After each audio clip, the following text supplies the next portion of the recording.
My brothers and sisters in Christ, please share this video because I want others to know that you are not alone.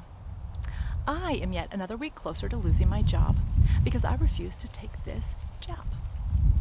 Because I believe that life is life, and I refuse to take a life to save my life, especially since Jesus already educated us in which life is the greatest in all of the kingdom. Do you understand? I am a physical therapist, and I work for an enormous organization in California. Now, lucky for all of us, we can still take medical or religious exemptions. But unfortunately, due to the corruptness of the medical field and the doctors who refuse to sign, it is virtually impossible to get a medical exemption.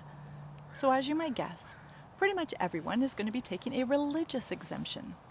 Now, can those in the spirit guess which religion might they be using to exempt themselves from taking part in the abomination that is abortion? I'm sure you guessed it. I hope you can see what is happening. My brothers and sisters in Christ, the only reason why they are allowing us religious exemption at this point in time is because they are trying to tally us. They are collecting objective numbers so that at the appointed time, they will push forward those numbers in the media and tell the whole world about the disobedient Christians who continue to get the world so very, very sick. This whole thing is sick indeed. My brothers and sisters in Christ, we need to stop staring at this situation like a deer in headlights. And we need to wake up and realize that this is happening right now. And God is giving us plenty of warning. He is rolling out these end times events slowly enough so that we can prepare. And I believe that there are multiple ways in which we can prepare. Number one, we need to pray, obviously. We need to be prepared mentally, physically, and spiritually for what is about to happen. And what is about to happen is the entire world is about to hate us. Number two, we need to get together and team up with like-minded individuals, whether it be buying property, buying housing, buying storage, or at least make a plan to store items at individual houses. What are you going to do when you cannot go into a store and buy anymore? This is a very serious question. This all goes back to waking up and stop staring at this like we are a deer in headlights and recognize what is happening, my brethren. I plan to try to keep my job for as long as possible.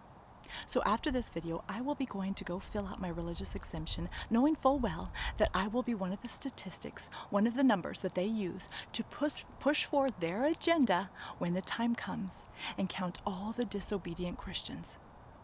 However, my family just happens to be supporting financially lots of people, and we have been for over a decade.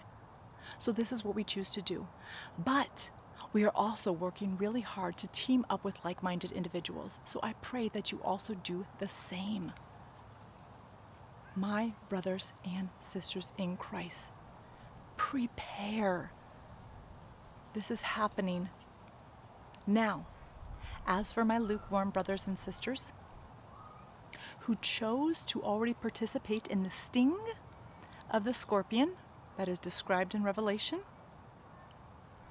well, for those who are even contemplating participating in the sting, maybe to keep your job, your money, or to go to college and get a good job for some good money, Jesus addressed this. He said, you cannot serve two masters. You will be devoted to one and despise the other. You cannot serve both God and money. He already warned us all. Me, you, we have been warned.